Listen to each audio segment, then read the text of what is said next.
মা, তোমার বয়স বেশি হলেও তোমার ভিতরে এখনো অনেক টাইট। আমি একটু করলে আর পারব না। মা, তোমার ভিতরে এত গরম কেন? আমার এটা তো পুড়ে যাবে। তোমার ভিতরে কি পানি ছেড়ে দিব? আমার নাম সুনিতা এবং আমার বয়স ২৯ বছর।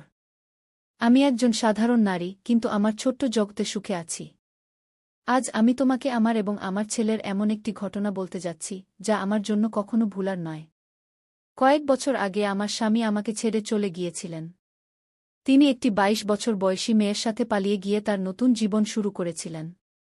এটি শুনে হয়তো তুমি ভাববে, একজন ৩৯ বছর বয়সী পুরুষ কিভাবে তার স্ত্রীকে একটি নতুন মেয়ের জন্য ছেড়ে দিতে পারে। কিন্তু মনে হয় আজকের যুগই এমন যে মানুষ নিজের হৃদয়ের টানকেই সবকিছু মনে করে। যাই হোক, এখন আমি আমার গল্পে আসছি। এটি একটি সকালের কথা।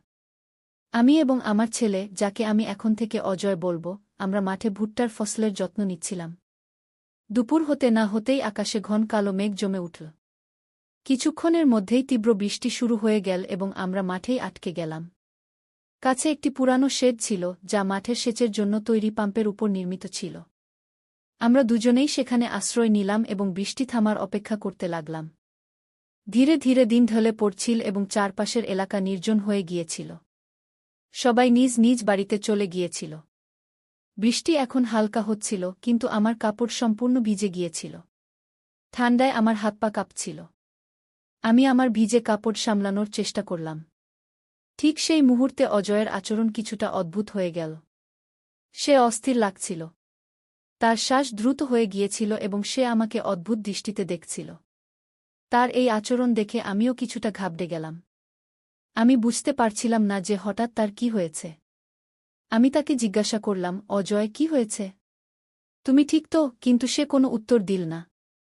সে শুধু আমাকে এমনভাবে দেখতে লাগল, যেন কিছু বলতে চায় কিন্তু তার জিভে তালা লেগে গেছে। বৃষ্টি এখন ফোঁটায় ফোঁটায় পরিণত হয়েছিল, কিন্তু আমরা তখনও সেই শেডে ছিলাম। আমি ভাবলাম, সম্ভবত ঠান্ডার কারণে সে অস্বস্তি বোধ করছে। আমি তাকে আমার দিকে ডাকলাম এবং বললাম, সম্ভবত তোমার ঠান্ডা লাগছে। এখানে আমার কাছে এসে বসো। সে ধীরে ধীরে আমার কাছাকাছি এল। আমি তাকে জড়িয়ে ধরলাম যাতে সে কিছুটা উষ্ণতা পায়। আমিও ঠান্ডা অনুভব করছিলাম, কিন্তু সেই মুহূর্তের অদ্ভুত পরিস্থিতি আমাকে আরও অস্বস্তিতে ফেলেছিল। কিছুক্ষণ পরে বৃষ্টি প্রায় থেমে গিয়েছিল। আমি ভাবলাম, এখন বাড়ির দিকে যাওয়া উচিত। আমি আমার কাপড় সামলালাম এবং তাকে বললাম, চলো অজয়, এখন বাড়ি যাই। সে নিঃশব্দে উঠে দাঁড়াল এবং আমরা দুজনেই মাঠ থেকে বেরিয়ে পড়লাম। পথে আমি ভাবছিলাম, শেষ পর্যন্ত তার কি হয়েছিল? সে কেন এমন আচরণ করল? আমি সিদ্ধান্ত নিলাম যে বাড়ি পৌঁছে তার সাথে খোলামেলা কথা বলব, যাতে সবকিছু পরিষ্কার হয়ে যায়। বাড়ি পৌঁছেই আমি তাকে জিজ্ঞাসা করলাম, অজয়, সেই সময় তুমি এত অস্থির কেন হয়ে গিয়েছিলে? কি হয়েছিল? সে কিছুক্ষণ চুপ থেকে ধীরে ধীরে বলল, মা, আমাকে ক্ষমা করে দিও। আমি বুঝতে পারিনি যে আমার কি হচ্ছিল। শুধু এক অদ্ভুত অস্থিরতা হচ্ছিল। তার কথা শুনে আমি কিছুটা স্বস্তি পেলাম। আমি ভাবলাম, সম্ভবত সে সেই সময়ের পরিবেশে অস্বস্তি বোধ করেছিল। আমি তাকে সান্ত্বনা দিলাম, কোনো সমস্যা নেই বাবা। যদি কখনো এমন কিছু অনুভব কর, আমাকে সঙ্গে সঙ্গে বলবে। সেই রাত আমি তাকে বিশ্রাম করতে দিলাম এবং নিজেও ঘুমানোর চেষ্টা করলাম। কিন্তু আমার মনে প্রশ্ন ঘুরছিল, এটি কি শুধু অস্থিরতা ছিল নাকি আরও কিছু? আমি এটিকে পরের দিনের জন্য রেখে দিলাম, কারণ অনেক সময় সময়ের সাথে সাথে উত্তর নিজেই চলে আসে। পরের সকালে অজয় তার ঘর থেকে বেরিয়ে এল সম্পূর্ণ স্বাভাবিক। তার আচরণ ঠিক যেমন প্রতিদিন হয়, যেন গত রাতে কিছুই হয়নি। আমি ভাবলাম, সম্ভবত এটি সত্যিই একটি মুহূর্তের ব্যাপার ছিল এবং এ নিয়ে বেশি চিন্তা করা ঠিক নয়। দিন কেটে গেল এবং আমরা আমাদের দৈনন্দিন কাজে ব্যস্ত হয়ে পড়লাম। কিন্তু আমার মনে সেই প্রশ্ন কোথাও না কোথাও থেকে গেল। একদিন সুযোগ পেয়ে আমি তার সাথে হালকাভাবে কথা শুরু করলাম, অজয়, তোমার কি মনে আছে সেই দিন মাঠে কি হয়েছিল? আমি দেখেছিলাম যে তুমি হঠাৎ অস্থির হয়ে গিয়েছিলে। সে কিছুক্ষণ থেমে বলল, মা, আমি নিজেই বুঝতে পারিনি যে কি হয়েছিল। সম্ভবত বৃষ্টি, ঠান্ডা এবং সেই নির্জন জায়গা আমাকে কিছুটা ভয় পাইয়ে দিয়েছিল। তার কণ্ঠে সত্যতা ছিল। আমি বুঝতে পারলাম যে সে সেই অভিজ্ঞতা নিয়ে নিজেও বিভ্রান্তিতে ছিল। আমি তাকে আরও অস্বস্তিতে ফেলতে চাইনি, তাই বললাম, ঠিক আছে বাবা, মাঝে মাঝে এমন হয়। বেশ কয়েকদিন সবকিছু স্বাভাবিকভাবে চলতে থাকল। কিন্তু একবার আবার, যখন আমরা মাঠে কাজ করছিলাম, এমন কিছু ঘটল যা আমাকে ভাবতে বাধ্য করল। অজয় আমার কাছে এসে হঠাৎ বলল, মা, আমি তোমাকে কিছু বলতে চাই। আমি তার দিকে তাকিয়ে জিজ্ঞাসা করলাম, বলো, কি কথা? সে কিছুটা দ্বিধা করে বলল, আমার এখন মনে হচ্ছে সেটা অস্থিরতা ছিল না। সম্ভবত তোমাকে সেই অবস্থায় দেখে আমি নিজেকে নিয়ন্ত্রণ করতে পারিনি। কি তার এই কথা শুনে আমি হতবাক হয়ে গেলাম। আমার মনে অনেক প্রশ্ন উঠতে লাগল, এটি কি শুধু একটি অস্বস্তিকর মুহূর্ত ছিল নাকি আরও কিছু? আমি তার বয়স এবং মানসিক অবস্থাগু আজকে বুঝিয়ে বললাম, এই বয়সে এমনই হয় যখন আবেগগুলো জটিলতা তৈরি করে, কিন্তু তোমাকে বুঝতে হবে এবং সঠিক পথে ফিরে আসা শিখতে হবে। সে আমার কথা মন দিয়ে শুনল এবং মাথা নেড়ে বলল, আমি বুঝেছি মা, আমাকে ক্ষমা করো। আমি এখন এই জিনিসগুলো নিয়ন্ত্রণ করার চেষ্টা করব। এই কথোপকথন আমাদের মধ্যে একটি নতুন বোঝাপড়া তৈরি করল।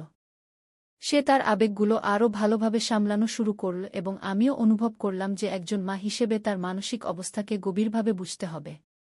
সময় কেটে গেল এবং আমাদের সম্পর্ক আগের চেয়ে আরও শক্তিশালী হয়ে উঠল।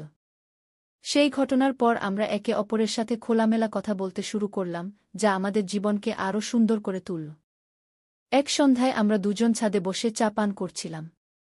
আজও হঠাৎ বলল, মা, আমি তোমাকে আরও কিছু বলতে চাই। আমি হেসে বললাম, বলো, কি কথা? সে একটু গম্ভীর হয়ে বলল, সেদিন তুমি আমাকে যা বুঝিয়েছিলে তার জন্য আমি তোমার খুব কৃতজ্ঞ।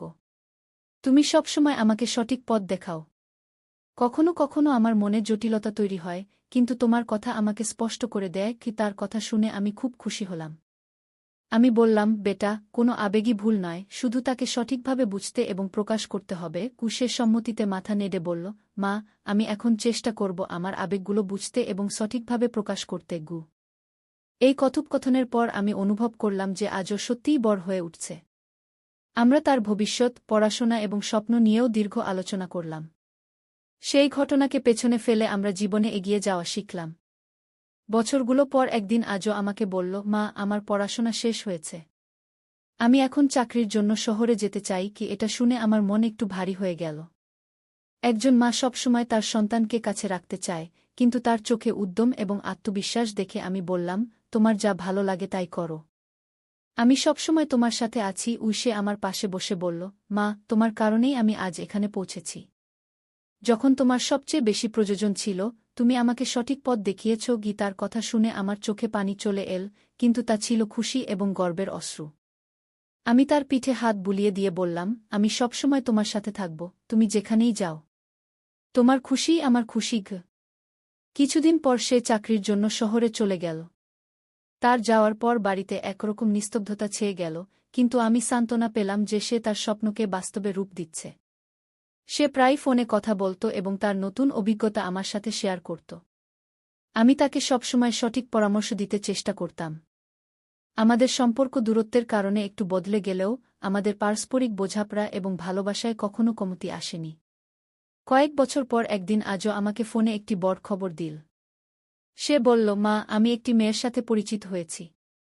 আমার মনে হয় সে আমার জন্য সঠিক জীবনসঙ্গী। আমি তাকে তোমার সাথে পরিচয় করিয়ে দিতে চাই। কি এটা শুনে আমার খুশির সীমা রইল না। আমি তাকে আশীর্বাদ দিয়ে বললাম, আমি তোমার সিদ্ধান্তকে স্বাগত জানাই। তাকে দেখতে আমি খুব উৎসাহিত। কিছুদিন পর সে তার ভাবী স্ত্রী, যাকে আমি এখানে নেহা বলব, নিয়ে বাড়ি এল। নেহার সাথে পরিচিত হয়ে আমার মনে হল আজও সত্যিই একজন বুদ্ধিমান এবং প্রিয় মেয়েকে বেছে নিয়েছে। সে তার জন্য একদম সঠিক পছন্দ ছিল। আমরা শীঘ্রই তাদের বিয়ের প্রস্তুতি শুরু করলাম। বিয়ের দিনটি আমার জন্য অত্যন্ত বিশেষ ছিল। আজকে বর হিসেবে দেখে আমার বুক গর্বে ভরে উঠল। সে এখন সম্পূর্ণরূপে বর এবং দায়িত্বশীল হয়ে উঠেছে। বিয়ের পর আজও এবং নেহা তাদের নতুন জীবন শুরু করল, কিন্তু তারা আমাকে কখনো একা বোধ করতে দেয়নি। আমরা সবাই মিলে একটি সুখী পরিবারের মতো থাকতে শুরু করলাম। আমাদের সম্পর্কের ভিত্তি, যা আমরা বছর আগে তৈরি করেছিলাম, এখন আরও শক্তিশালী হয়ে উঠেছে। এখন যখন আমি পিছনে ফিরে তাকাই, তখন মনে হয় জীবনে যতই সমস্যা আসুক, যদি ভালোবাসা, বোঝাপড়া এবং খোলামেলা আলোচনা থাকে, তবে প্রতিটি সমস্যার সমাধান সম্ভব। আমার এবং আজয়ের মধ্যে এই গল্প শুধু আমাদের যাত্রাই নয়, বরং এটি এও শেখায় যে সঠিক সময়ে সঠিকভাবে কথা বলা সম্পর্কগুলোকে কতটা শক্তিশালী এবং সুন্দর করে তুলতে পারে। আমাদের পরিবার এইভাবেই সুখ এবং সন্তোষের সাথে এগিয়ে চলেছে। তো বন্ধুরা, এটা ছিল আমার গল্প। বলো, কেমন লাগল? তোমার মতামত অবশ্যই শেয়ার করবে।